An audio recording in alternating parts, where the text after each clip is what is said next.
വിശുദ്ധ മത്തായി എഴുതിയ സുവിശേഷം 4-ാം അധ്യായം 23 മുതൽ 25 വരെയുള്ള വചനങ്ങൾ. യേശു രോഗികളെ സുഖപ്പെടുത്തുന്നു.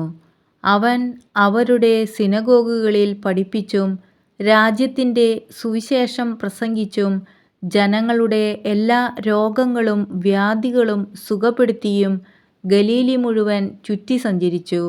അവൻ്റെ കീർത്തി സിറിയായിലെങ്ങും വ്യാപിച്ചു. എല്ലാ രോഗികളെയും വിവിധ വ്യാധികളാലും വ്യഥകളാലും അവശരായവരെയും പിശാചുബാധിതർ, അപസ്മാര രോഗികൾ, തളർവാതക്കാർ എന്നിവരെയും അവർ അവൻ്റെ അടുത്ത് കൊണ്ടുവന്നു. അവൻ അവരെ സുഖപ്പെടുത്തി.